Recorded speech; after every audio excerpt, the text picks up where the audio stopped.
ओम नमः श्रीदेव्यः। ओम नमः श्रीदेव्यः। ओम नमः श्रीदेव्यः। मंगलम भगवान वीरो मंगलम गौतमो मुनि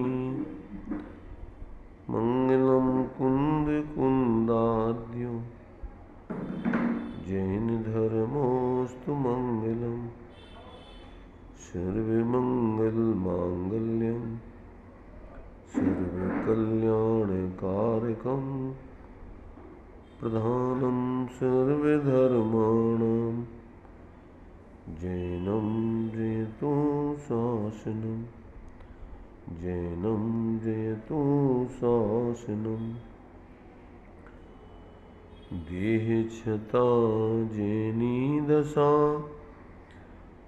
बरते देहातीत ते ज्ञानी ना चरण में बंधन हो अग्नि ते ज्ञानी ना चरण में बंधन हो अग्नि सकल विभाव अभाव कर किया आत्म कल्याण परमानंद सुबोधमय नमो सिद्ध भगवान नमो सिद्ध परमात्म को अक्षय बोध स्वरूप जिन्ने आत्ममय पर जाना पर रूप त्रिविध रूप सब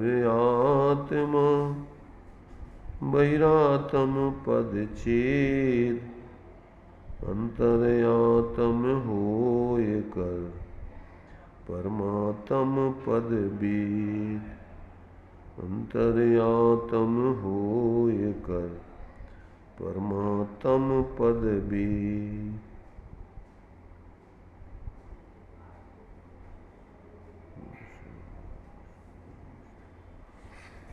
चर्चा अपनी विराग सरिता श्रीमद् राजचंद्र जी के वचनों का संकलन उसके माध्यम से यहाँ चल रही है। अभी तक 262 नंबर तक के वचनों की चर्चा अपनी हो गई थी। इसके आगे के वचनों के बारे में अपन यहाँ विचार करते हैं। 262 तक का जो वचन था बहुत ही महत्वपूर्ण वचन था। इसके बारे में अपन ने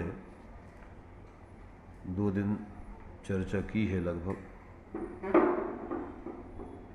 क्योंकि ऐसा वचन है वो कि इसमें सारी द्वादशांग का सार गर्भित हो जाता है।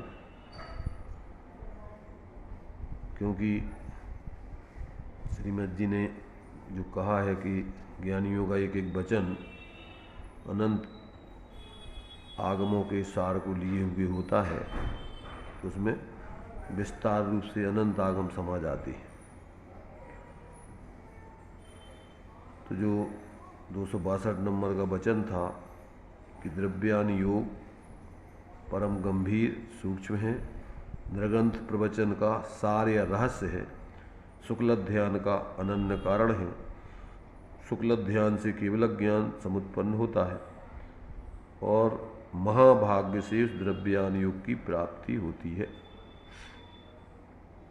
ये सामान्य वचन था और उसी का विस्तार जो किया था कि वो द्रव्यान योग की परिणति कैसे होती है, तो उसमें दिया था कि दर्शन मोह का अनुभाग घटे अथवा नाश हो, विषयों के प्रति उदासीनता हो, सत्पुरुषों के चरण कमल की उपासना हो, इतने माध्यम से द्रव्यान योग जीवन में प्रकट होता है।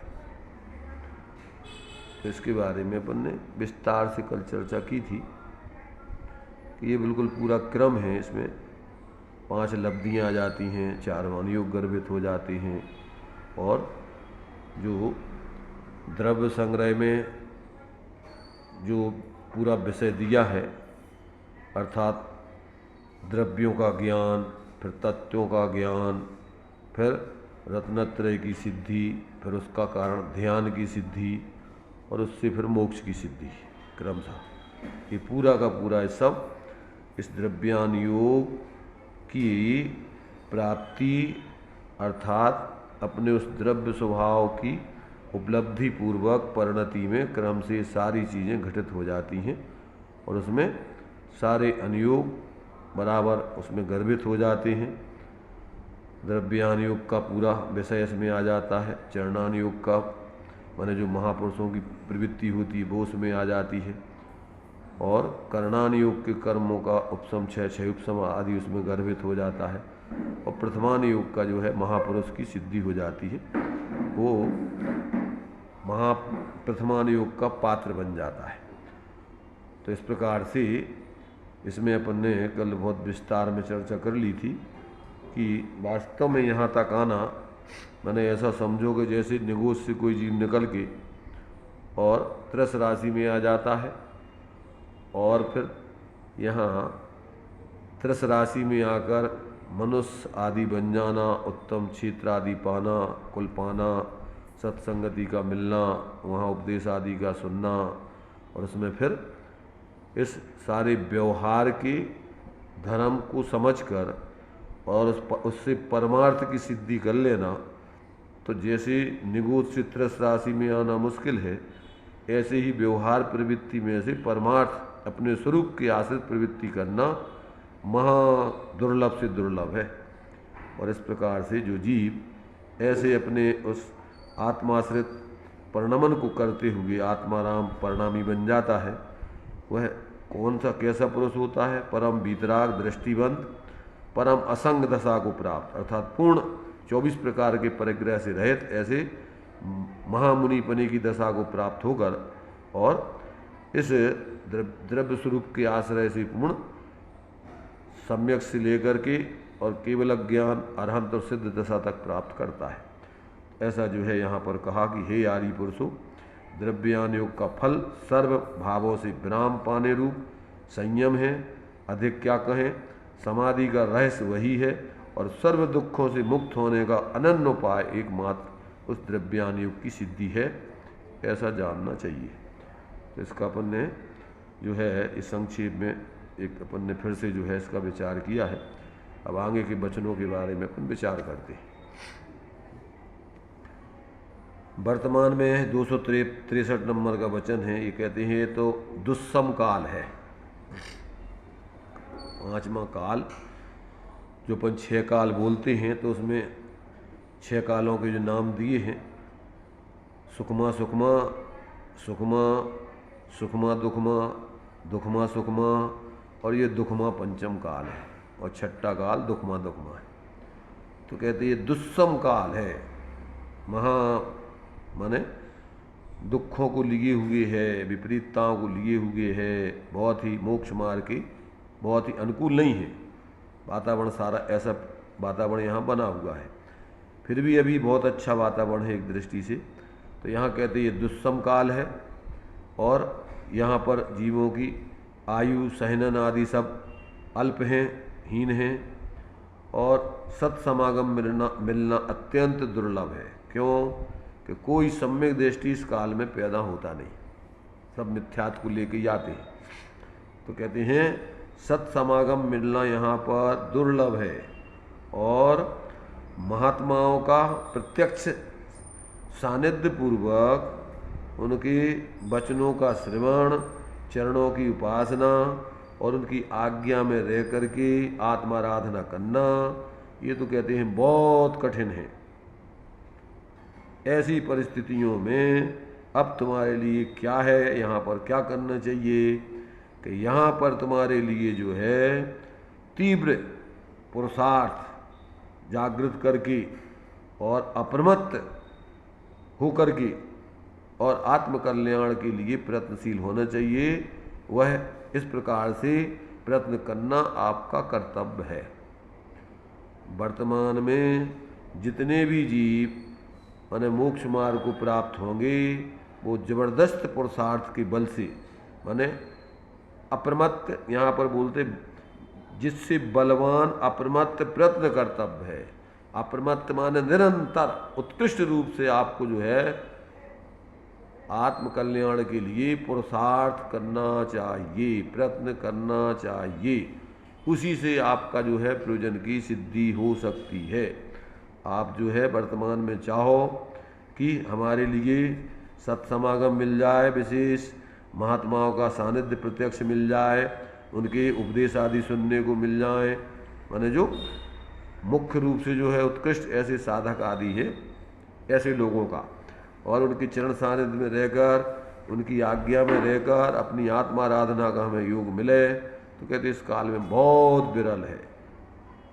ऐसी स्थिति में तुम्हें स्वयं ही जागृत होकर के निरंतर प्रमाद छोड़ करके और भेद विज्ञान का, आत्मज्ञान का प्रयत्न करते हुए और पंचलब्धियों पूर्वक सम्यक्ता आदि की प्राप्ति करना होगी।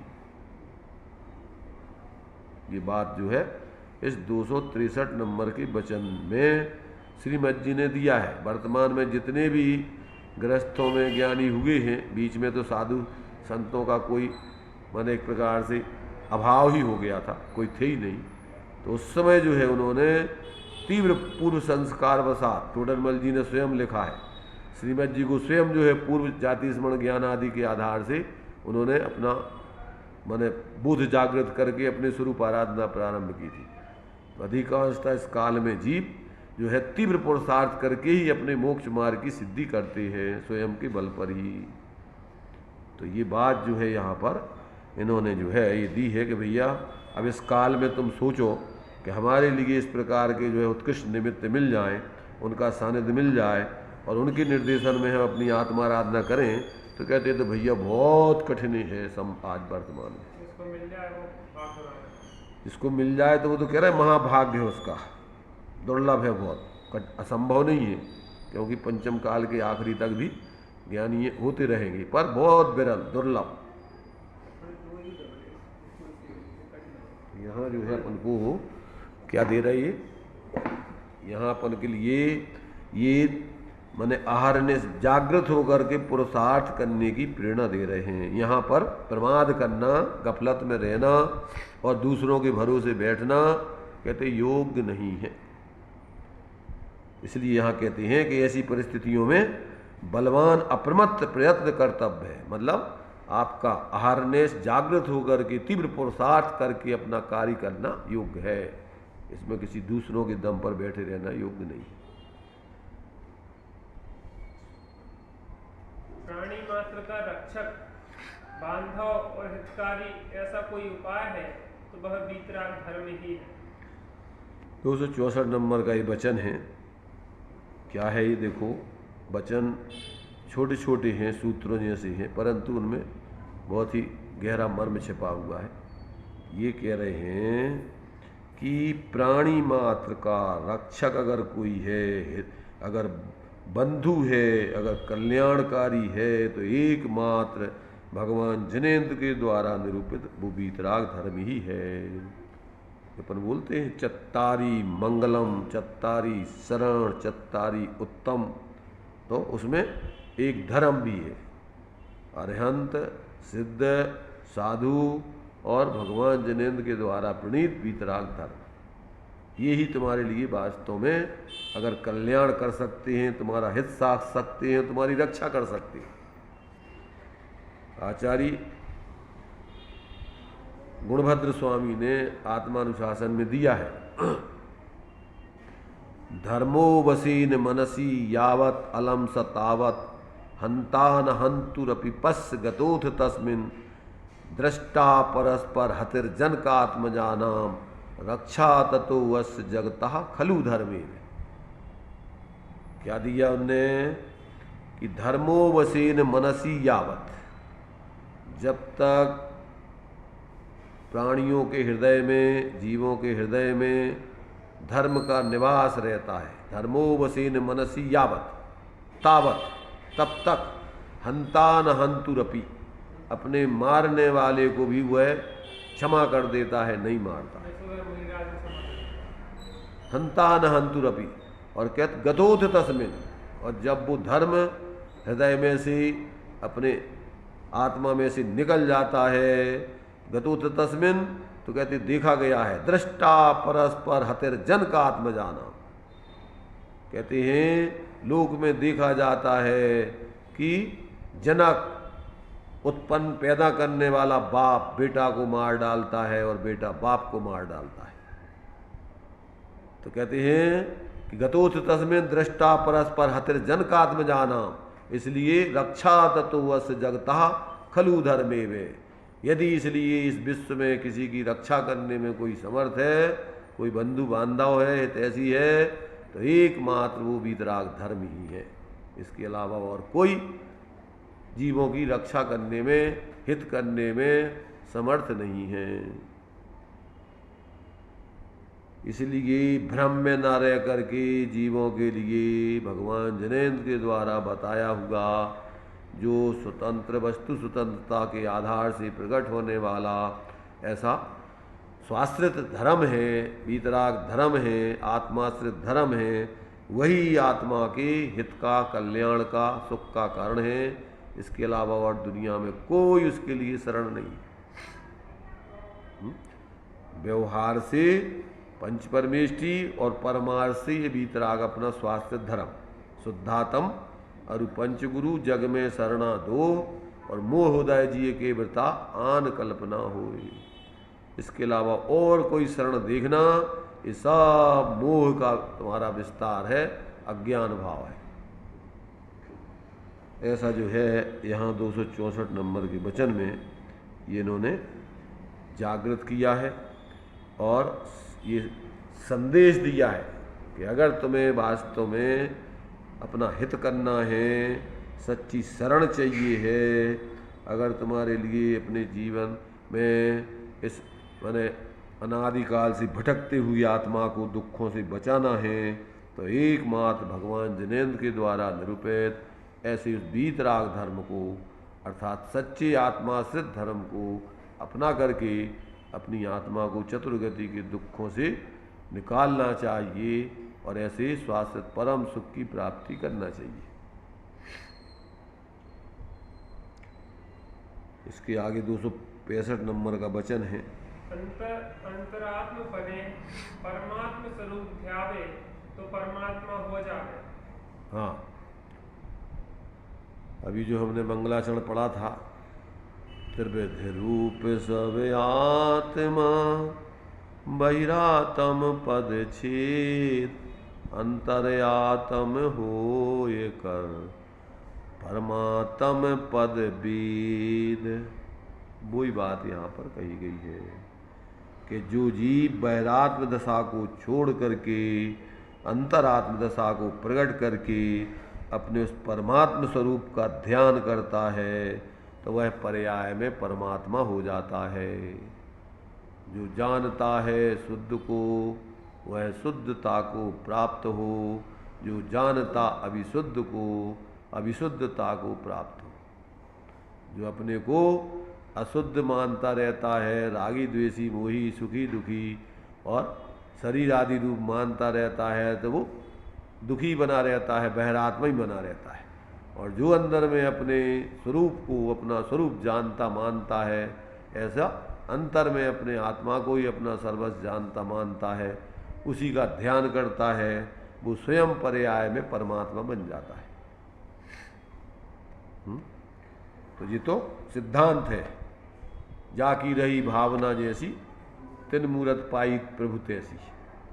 जिसकी जैसी भावना होती है वो वैसा हो जाता है, वैसे ही परिणति में प्राप्ति कर लेता है। इसलिए ये अपन को सारे भ्रम तोड़ करके, मोह के विकल्पों को छोड़ करके, एकमात्र वस्तु स्वतंत्रता का निर्णय करके, अपने उस निःशुद्धात्म तत्व का ही अवलंबन करके और परिणति में पूर्ण उसमें स्थिरता करके उस दशा को प्राप्त करना ही श्रेष्ठ है, वास्तविक है, परम हित में है। इसके अलावा और कुछ भी तुम्हारे लिए जीवन में करने लायक नहीं। इसका निर्णय चाहे आज करो, चाहे कल करो, चाहे जब करना है तब करो, पर सुखी होने का एक ही उपाय है। एक होई त्रयी काल में परमारथ को पंथ। और साधे इस परमार्थ को है व्यवहार संबंध।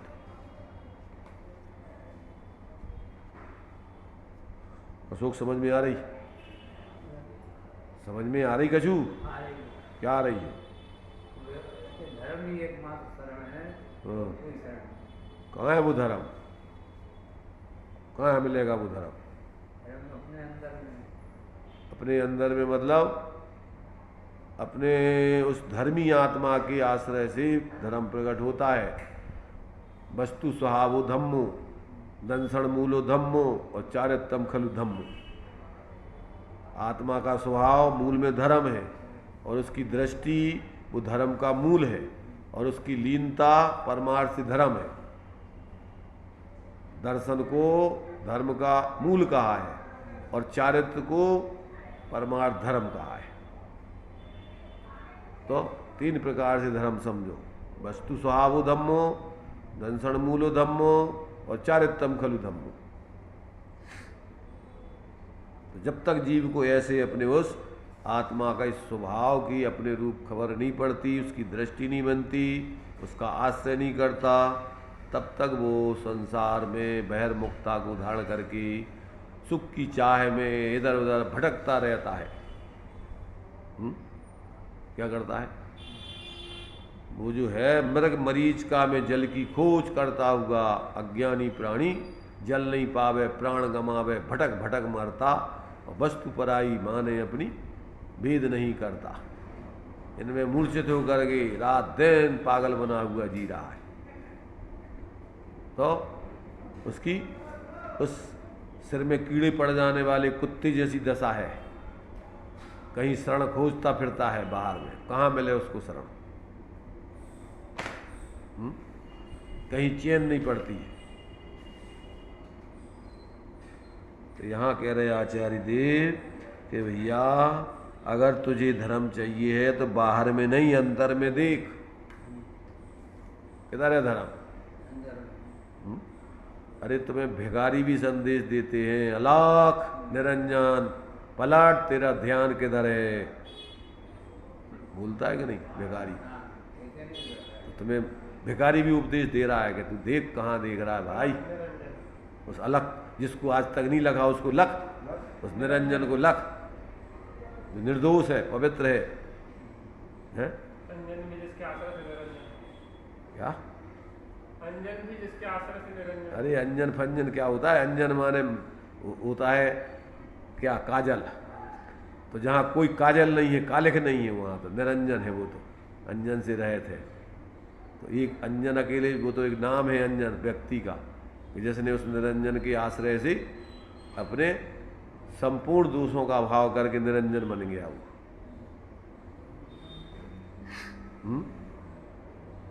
क्या कह रहे? आएगा समझ में कि नहीं? कभी देखोगे इस निरंजन को कि नहीं? कभी विचार किया, कभी प्रयत्न किया देखने का कि धर्म के नाम पर भटकते रहते हो इधर के उधर, उधर के उधर, उधर के उधर, ये दे देगा, ये दे देगा, अभी तक धर्म का तुम्हारा निर्णय नहीं हो पाओ है? अरे भाई धर्म तुम्हारे लिए अभी तक समझ में नहीं आया क्या? नए नए तरीके से खोजते फिरते हो को बता दे हमें धर्म। अगर तुम्हारी समझ में आ गया कि धर्म यहाँ है, तो अब किधर भटकना है? अब तो वहीं खोजना है जहाँ है? नहीं तो क्या है, संसार में तो ऐसी दशा है, उस बुढ़िया जैसी दशा है। कैसी? उसकी सुई गिर गई अपनी झोपड़ी में। तब झोपड़ी में वो खोज रही थी, उधर था अंधेरा। तो एक सज्जन एक दादा आए, तो उन्होंने कही अम्मा जी क्या खोज रही हो? अरे बेटा हमारी सुई गिर गई, तू को खोज रहे? अरे तो अंधेरे में का खोज रही, उजेले में खोजो। तो रोड पे आके वो लाइट का खम्भा था उजेला, वहाँ खोजने लगी। दूसरा आया कि अम्मा का खोज रही हो? तो कहने लगे बेटा हमारी सुई खोज रहे, हम गिर गई। तो कहने लगे कितने गिरी थी? तो कहीं झोपड़ी में। तो कहीं तक आयो खोज रही? कहीं वो आओ तो एक बेटा, तो क्या कहो कितने खोजो, उजेले में खोजो, समय तक खोज रहे। अरे तो उजेले में खोजो तो का मतलब भाव को समझिए तुम होगी बात। उन्हें जा कही थी गए थे रोड में जहाँ उजेलो हो तो खोजो। कि जहाँ सुई है उते उते उजीला करके उते खोजो। ज्ञान दीप तप तेल भर घर सूद है भ्रम छूर। या विद बिन से नहीं पैठे पूरब चूर। तो उतई उतई देखो घर में जहाँ तुम्हारी सुई गिरी है। क्या समझ में नहीं आता आदमियों की, क्या करें बेचारे हैं। अब वो कोई ऐसी चीज़ होवे कि बाहर से बतावे कि होवे तो बता देवे कि जो देखो जो है। अब बात तो है नहीं है, वो तो तुम्हारी खुद की आंखें, तुम्हें अपनी खुद की आंखें जागृत करना पड़ेंगी। वहाँ पर खुद की आंखों से देखेगा उसको, कोई दूसरों की आंखें तुम्हारे काम में नहीं आएंगी वहाँ हैं। भगवान की आंखें भी तुम्हारे काम में नहीं आएंगी, उनको ज्ञान भी तुम्हारे आत्मा के अनुभव का काम में नहीं आएगा। तुम्हारा ही ज्ञान तुम्हारे अनुभव के काम में आएगा, स्वरूप को देखने के काम में आएगा है? अपन दूसरों की तरफ देखते रहो भैया जी हमें ज्ञान दे देंगे जिसमें हमें बोध हो जाए, तो को दे दे तुम्हें ज्ञान। राजेश सोते ही रहो जिंदगी भर का, क्या कह रहे हैं? भगवान का ज्ञान भी काम में नहीं आया, खुद की भूलना पड़ा। नहीं तो खुद का ज्ञान तुम्हारे पास है अभी क्या नहीं है? तो अब उसको लगाओ वहाँ जहाँ तुम्हें खोजने हैं। बाहर में खोजते फिर रहे तो भाई अपने ज्ञान को तुम कहाँ लगा रहे हैं? 24 घंटे बताओ अपना ज्ञान कहाँ लगा रहे हैं? काय में लगा रहे हैं? रात दिन कहाँ लगी है? सुख प्राप्ति हेतु प्रयत्न करते, रात दिन प्रयत्न कर रहा व्यक्ति सुखी होने के लिए, पर सुख जाता दूर है। क्यों? तू भयंकर भाव मरण प्रवाह में मोह के कामों में लगा है 24 घंटे है? जी नाती और जी पोते और जी बच्चा और जी पत्नी और जी तुम्हारे से हमारे जो है परिवार के लोग, फलाना और समाज और ये और वो सब पागल बना हुआ है। झूठी ख्याति लाभ प्रशंसा के पीछे अपनी जिंदगी खराब करता रहता है। जो ख्याति लाभ पूजा साधु बन जाए तो भी वही समाज रंजन में लगा रहता है, समाज को प्रसन्न करने में लगा रहता है। अनादिकाल से जीव ने झूठा प्रयत्न किया, आज तक झूठा लाल बना रहा, सच्चा लाल नहीं बना। समझ में नहीं आती, नींद आती है सुनने में, सत्य बात है सुनने में आदमी को सुनाई नहीं देता, प्रमाद आता है। उपयोग ऐसा होता जाता है जैसे सुनाते जाओ वैसे वो और बिल्कुल ठसता जाता है, जैसे जमीन में घुसता जा रहा है। भजन धरता हो कोई नहीं, क्यों कि जगह नहीं है अंदर में, तो अब वो तो कितने रखे, वो इतना भरो है ठसा ठस कचरा से, जब वो जगह ही नहीं है तो इसे अब वो कहाँ रखे ही हो। इसलिए अंदर में प्रवेश ही नहीं करा जिनेंद्र भगवान के वचन। क्या अरे दिया है मना तुम्हारे से सदा सुखदास जी ने कि भरे हृदयों में भगवान जिनेंद्र का ये धर्म प्रवेश नहीं करे। पढ़ो कि नहीं पढ़ो? अरे उनने तो दूसरी तरफ से कही है, हम तुम्हें दूसरी तरफ से कह रहे हैं। जैसे कुटिल हृदय में नहीं प्रवेश करा, ऐसे ही भरे हृदय में भी प्रवेश नहीं करा। जब खाली हो गए, पानी कहाँ भरो जाए? पहले से भरो है हुआ कचरा, तुम्हें काय में भर रखोगे तुम? खाली हृदय में प्रवेश करें, साफ स्वच्छ। इस जिनेंद्र भगवान के धर्म के लिए बिल्कुल साफ सफाई चाहिए रखे के लाने, गंदगी में नहीं प्रवेश करेगा। कोई अच्छे आदमी को तुम गंदे स्थान में बैठा रहो तो वो बैठेगी नहीं, तुमको बैठो तो वो कहाँ बैठे? तो धर्म तो सर्वोत्कृष्ट, 3 लोक से सर्वोत्कृष्ट पदार्थ है। अब उनको तुम कहाँ बैठा रहे? कितने जगह तुम्हारे थे बताओ, उनको बैठा रही। सब आ जाओ धर्म हमें आ जाओ। हर साल जो है अब ये धर्म आप 10 लाख से 10 दिनों मनाएंगे आदमी, और आज तक नहीं मना पाए। क्यों? कि तुमने पात्र करो ही नहीं है उसको रख भी लाए। अब वो कहाँ से आ जाए तो बताओ। हर साल झूठे धर्म के नाम पे अपने आप को नाटक करके संतुष्ट हो जाते। ताम झाम बहुत करता है 10 लाख धर्म में उदम पट्टी, पर एक भी सच्चे अर्थों में अंदर में अगर एक बार धर्म को अंदर में स्थान दे दे, उसकी पात्रता बना ली, तो अपने आप धर्म तुम्हारे घर में निवास हो जाएगा उसका।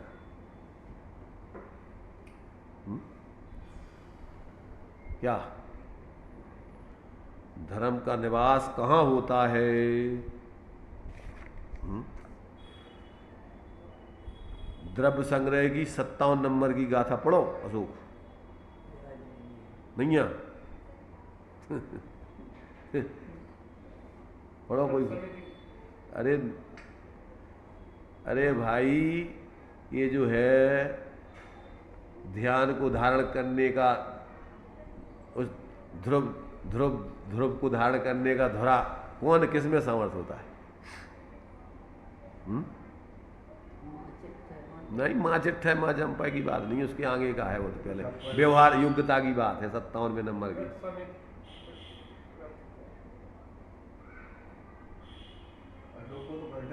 नहीं है, वो भूल जाता है, ऐसा अभ्यास नहीं करो तो बुढ़ापो है, कितने याद रहेंगी, रोज ने याद करने की जरूरत है। राजेश तुम्हें नहीं पढ़ी?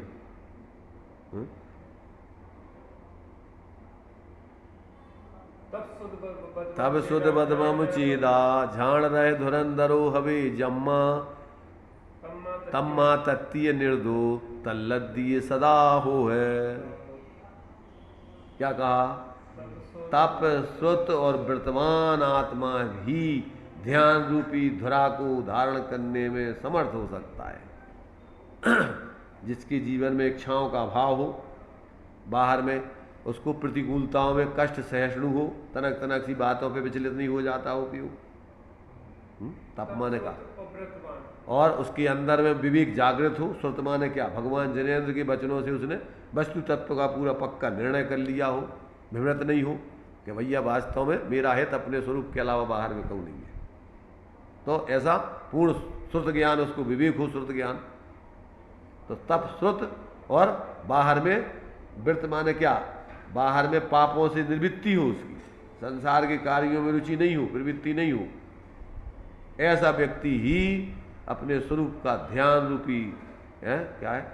तब शुद्ध बदबम चीदा झाण रहे, ध्यान रूपी रथ है ये, उसकी धुरा को धारण करने में समर्थ होता है।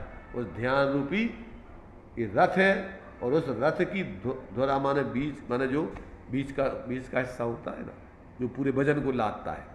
तो ध्यान को धारण करने में समर्थ वही आत्मा का उपयोग होता है जिसमें इतनी पात्रता होती है। सम्यक दर्शन के लिए पात्रता, सब पात्रता इसमें गर्भित हो गई है।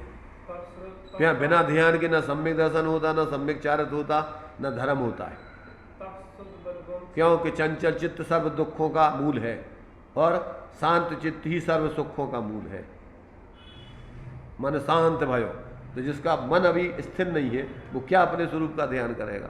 जब बाहर में भटक रहा है उपयोग, जिसका चिंताओं में लगा है, पापों में लगा है, बाहर की इच्छाएं जिसके अंदर भरी हुई है, तो कहाँ से वो अपने स्वरूप में एकाग्र हो जाएगा?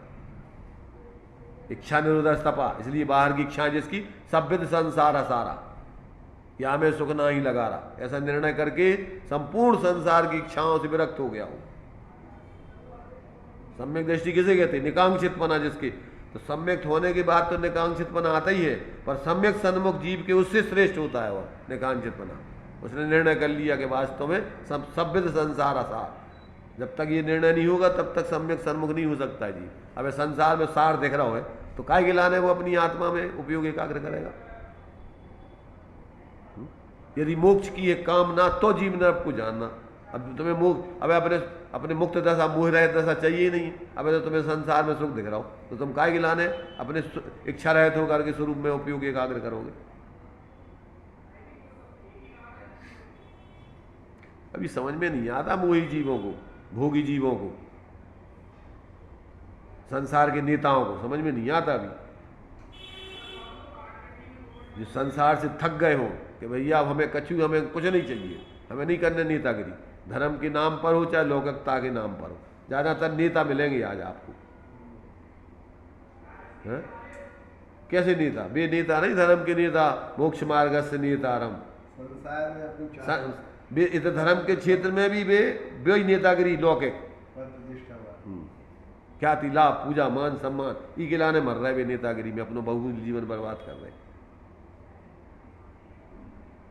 बैठे घंटों से माला डरवावे के लाने मंच पे इंतजार कर देते, अपना बोलवे के लाने इंतजार कर देते कि हम नंबर लगे 5 मिनट बोल रहे हैं तुम्हें। ऐसे पागलपन में अपनी ज़िंदगी बर्बाद कर देते हैं। धर्म के नाम पे पारितोषिक चाहिए हमें अब किसी। अरे बच्चों के काम है ये पारितोषिक बाहर की। इसलिए जब तक व्यक्ति के लिए अभी इस प्रकार से अंतर में सविद संसार असारा या मैं सुख ना ही लगा रहा, जब तक ये निर्णय नहीं होगा तब तक वो उपयोग को अपने शांत करके स्वरूप की आराधना में लग ही नहीं सकता। इसलिए कह रहे भैया अंतरात्मपना बनो, पहले तो अंतरात्मपने को धारण करो, और वो जब ही हो सकते हो कि जब आपको संसार की सब प्रकार से रुचि खत्म हो गई, और फिर जाकर के तुम अपने उस परमात्मा का अहरनिश ध्यान करके उस परमात्मा को प्राप्त कर पाओगे। कैसे प्राप्त करोगे? कौन करा देगा तुम्हें? तुम कोई देवी लेवे की व्यवस्था है क्या उसमें?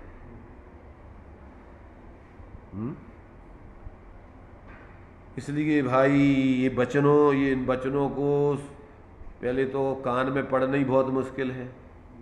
कान में पड़ जाए तो समझ में आना बहुत मुश्किल है, समझ में आ जाए तो जीवन में उतारना बहुत मुश्किल है, और जीवन में उतरने लगे तो फिर जब तक पूर्णता अपनी पूर्ण सिद्धि नहीं हो जाए जब तक उतारते रहना और मुश्किल से मुश्किल। तो बिरल से बिरल है कि काम। चलिए जो भी है, अब ज्ञानी क्या करें? ज्ञानियों के पास तो मात्र निर्देश करने के अलावा और कोई व्यवस्था नहीं है व्यवहार में। व्यवहार में मात्र तुम्हें दिशा निर्देश कर सकते हैं, इसके अलावा और कुछ नहीं कर सकते। तुम सोचोगे जी हमारा काम कर देवे, तो ऐसे लोगों को क्या है, अभी छोड़ देना चाहिए आज सुखी होने की, दुख के अभाव करने की। तो अंतरात्मपने होकर परमात्मपने रूप अपने स्वरूप को ध्यावे। अंतरात्मपने परमात्मपने रूप परमात्म स्वरूप ध्यावे तो परमात्मा पर्याय में हो जावे, ऐसा जानना चाहिए। अब आगे 266 नंबर का वचन। मोहादि विकार ऐसे हैं कि सम्यक वृत्ति को भी डोलायमान कर दे, इसलिए तुम्हें जो समझना कि मोक्ष मार्ग पाने में वैसे विघ्न घने हैं, इसलिए तुम्हें तो समझना कि मोक्ष मार्ग पाने में वैसे विघ्न घने हैं। आयुष्य थोड़ा है और कार्य महाभारत करना है। जैसे नाव छोटी हो और बड़ा महासागर पार करना हो, वैसे ही आयुष्य थोड़ा है और संसार रूपी महासागर करना है। महाभारत। बताइए आप है? अब क्या करेंगे? कम साधनों से बहुत बड़े कार्य। अरे भाई, अगर देखो तुम्हारे पास कम साधन है, छोटो साधन है, और अगर तुम्हारे पास टेक्निक है तो उससे भी काम होता है। अब तुम्हारे लाने जो है लंबी चौड़ी बहुत दूरी पार करना है, अंधेरी रात रहे, और तुम्हारे पास थोड़ा सा दीपक या टॉर्च है। अब तुम सोचो इसे तो थोड़ो सो जी लो, 2-4-10 कदम ही दिख रहा हूँ। अरे भाई तुम 2-4-10 कदम बढ़त जाओ को जे लो आगे आगे बढ़त जाए, और ऐसे उसमें तुम बढ़ते बढ़ते पूरी इतनी बड़ी अपनी रास्ता पार कर लोगे। तो मत ये सोचोगे पूरे रोड पे उजेला होवे जब हम चल पाएंगे। अशोक समझ में आ रही कि नहीं? अरे तुम्हारे पास दीपक है तो दीपक में भी काम हो, तो क्या नहीं सूर्य के उजेले में हो सब काम। जब सूर्य नहीं आ और अंधेरे में अपनो काम करने, तो काय में करो? जो तुम्हारे पास साधन है वही से तो करोगे। तो ऐसे अब केवल ज्ञान रूपी सूर्य तो नहीं आवे, अब तो अपने पास जो मति सुतक ज्ञान रूपी दीपक है, अब वही दीपक से आप अपनो काम करो तो उसमें भी काम हो सका, या नहीं हो सका? फिर तो ये कह रहे हैं कि देखो भाई मोहादि विकार ऐसे हैं, कैसे हैं कि जो सम्यक दृष्टि हो जाते हैं उनको भी डोलायमान कर सकते हैं। वो अगर सजग नहीं रहे, वो प्रमादी हो जाए तो उसको भी जो है विचलित कर देते हैं। तो फिर इसलिए तुम्हें तो समझना, जो अभी जिसको मोक्ष मार्ग ही प्राप्त नहीं हुआ, तो तुम्हें तो समझना कि मोक्ष मार्ग पाने में वैसे विघ्न वर्तमान में बहुत हैं, घने हैं। क्या सोचना तुम्हें? अब कहते तुम्हारे सामने क्या समस्या है कि तुम्हारी आयु तो है थोड़ी, और कार्य करना है महाभारत जैसा। क्या मतलब? कि तुम हो तो अकेले और तुम्हारे लाने शत्रु बहुत है तुम्हें, महाभारत किसने किया था पता है? महाभारत किसके साथ हुआ था? कौन का है महाभारत? एक तरफ 5 है और एक तरफ 100 है, तो अब 100 को जीतना है। तुम कम हो और वो ज़्यादा है, फिर भी टेक्निक से जीता जाता है। संख्या से नहीं जीता जाता है। कैसे जीता जाता है? बुद्धि से जीता जाता है। कैसे जीता जाता है? अरे भाई, विषय चाह दब दाह जगत जन अरनि दजावे, और तास उपाय न आन ज्ञान घन घान भुजावे। जी पूरब से गए और अब आगे जे है सो सब महिमा ज्ञान तनी। ज्ञान से कार्य की सिद्धि होती है, संख्या से नहीं होती है, भीड़ से नहीं होती है। इसलिए कहते हैं आयुष्य थोड़ा है और कार्य बहुत बड़ा है, महाभारत जैसा। और दृष्टांत दे रहे जैसे छोटी सी नाव है और महासागर पार करना है, हो सकता कि नहीं हो सकता?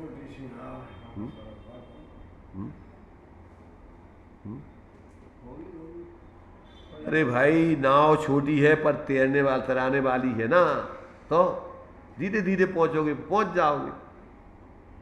अगर प्रयत्न करते रहोगे निरंतर तो पहुंचोगे। उपयोग को भटकाए देना।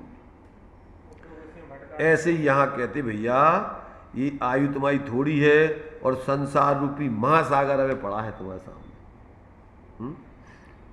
4 गति 84 लाख योनियों की ये दशाएं पड़ी हुई हैं। अब उन सबको काटना है तुम्हें अपने काय से, अपनी छोटी सी उम्र में ही, और भेद विज्ञान करके अपने स्वरूप के बल से इन सबको एक त्रिभूत करना है, और एकमात्र अपने उस शुद्ध आत्मा को ऊर्ध्व करके और निरंतर जागृत होकर पुरुषार्थ करना है। सब कट जाएंगी, सब छट जाएंगी एक तरफ,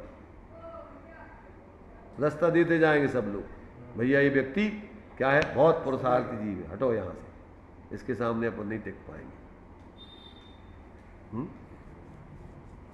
इसलिए आत्मा तो सिंह जैसा है और ये संसार हाथियों जैसा है। तो एक शेर कितने हाथियों को रास्ता से अलग कर सकता है? वो डरे नहीं और बस चलना चालू करे तो सारे हाथी सब एक तरफ होते हुए चले जाएंगे और तुम्हें पूरी रास्ता साफ होती जाएगी। अब वही डरने लगेगा, अरे भैया इतने बड़े बड़े शरीर हैं, इतने हाथी हैं, अब हम अकेले क्या करेंगे? तो क्या करें, क्या होगा फिर? इसलिए अपन को डरना नहीं है संसार से। आत्मा सिंह रूपी क्या है? ऐसा सामर्थ्यवान प्राणी है। अपन बोलते मुनिराजों के लिए, मुनिराजों के लिए क्या दिया? उनकी कैसी वृत्ति होती है। अरे उनके सामने तो ये शेर भी भूल जाते हैं। निसंग है जो वायु सम, निर्लेप है आकाश सम, वनराज के सम है निडर, जीवन न पर की आज से, जिनके निकट सिंहादि पशु भी भूल जाते, क्रूरता उन दिव्य गुरुओं की अहो कैसी अलौकिक सूरत। इस प्रकार बहुत ही सुंदर तरीके से इन्होंने मोही जीवों के लिए अपने जागृत वचनों से अमृतमय वचनों से और जो है उनके मुर्दे जीवन को जगाने का प्रयत्न किया है इस अमृत वचनों को पिला करके। और यदि अपनी क्या है होनहार अच्छी होगी तो अपन क्या करेंगे कि इन अमृत वचनों को इधर उधर गिनने नहीं देंगे, इनको पिएंगे, अंजलि में भर भर के पिएंगे। हम बोलते मोह महाचल भेद चली, जग की जड़िता तप दूर करी है, तासुचि सारद गंग नदी, घृत में अंजलि कर शीश धरी। या विधि संत कहे धन है जिन बेन बड़े उपकारी। अगर ये नहीं होती प्रकाशनहारी तो की भांति प्रकाशन क्या है? या जग मंदिर में अज्ञान अंधेरों छयो अति भारी, और सृजन की धुनि दीप सिखासम, जो नहीं होती प्रकाशनहारी तो की ये भांति पदारथ पाति, कहाँ लहते रहते अविचारी। या विधि संत कहे धन है जिन बेन बड़े उपकारी। चलिए अब इनके बारे में अपन को विचार करने चाहिए। अब आचार्य कहते हैं हम तुम्हें कहाँ कितना समझाएं, समझाते समझाते अब हम क्या है, आचार्य कहते हम भी जो है अब समझाते समझाते, और इनमें भी हमें आकुलता होती, इसलिए कहती बस बस बस विराम, विरक्त हो, विरक्त, अलम अलम, चलिए।